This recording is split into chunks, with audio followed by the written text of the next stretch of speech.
Decided I'm going to race this thing in a few weeks. Really? And I want to do something a little bit different with it. I'm always interested in changing stuff.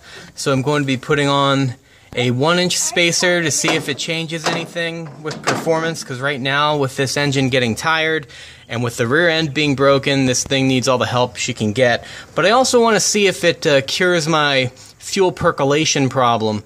That's where your fuel is actually boiling in the bowls.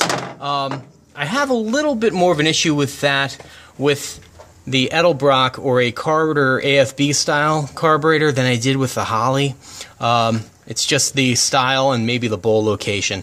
But I'm going to put the 1-inch spacer on it and give it a try. The first thing we're going to end up doing is remove all of our vacuum lines, all of our vacuum hoses here, and remove our fuel line, remove our throttle linkage, throttle spring, and then we'll unbolt the carburetor.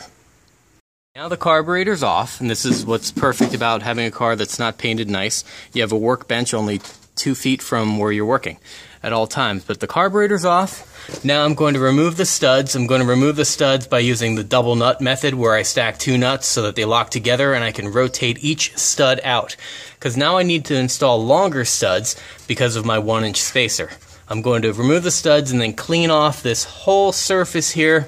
I'm going to tuck some paper towels in here into the plenum area so that I don't get any debris down there. And I can use a razor blade carefully and scrape all of this junk off.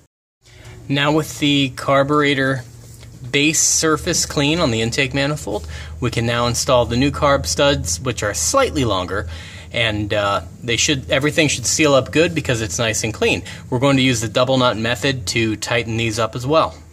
With a clean carburetor mating surface, now I can install the gasket. And next, we will install the 1-inch spacer. And now we need to install yet another gasket. Alright, notice that this is an open spacer, and this is a dual plane or 180 degree intake manifold, which means it has a divider right here. That's fine. There are 4-hole and split spacers available, but no matter what, if you'd look at results on a dyno, the engines will generally pick up in the mid-range because you're increasing plenum volume, and there's enough vacuum here that there won't be any turbulence. You hear a lot of guys saying, oh, it's like hitting a brick wall in the center. That really isn't true. So this is what I'm going to run. This is what I have right here. There are more expensive spacers on the market. This is a plastic style or a phenolic material, but this is what I've got. This is what I'll be running. Now the carburetor's back on. As you notice, it's starting to get dark here, so I apologize for the poor lighting, but I have the bolts just finger tightened down, and now I'm going to torque them down in a crisscross pattern. Never over tighten them. Now this is the Edelbrock Carter style AFB carburetor, so they're not as prone to breaking off the ears as the non-billet style base plate Holleys are, but still be careful, and it'll also seal much better if you go in a crisscross pattern. I have all my studs torqued down. I have my throttle cable back in place, all hooked up. Vacuum lines are hooked up as well. And fuel line is hooked up as well. So now we'll try to start this thing up and see if it runs. And last but not least, we'll try to get that air cleaner back on. Hopefully it fits. For the true test, we'll try firing this thing up. Give it 2 pumps. 1, 2. All right.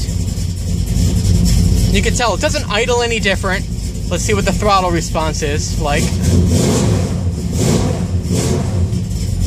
This feels pretty good. Now remember, the car is cold.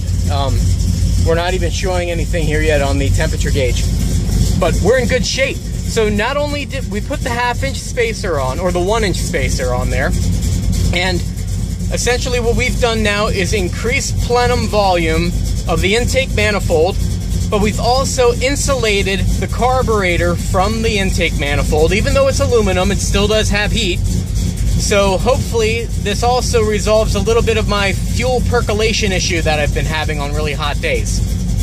So there you have it. We are ready to rock and roll. Thanks everyone for watching.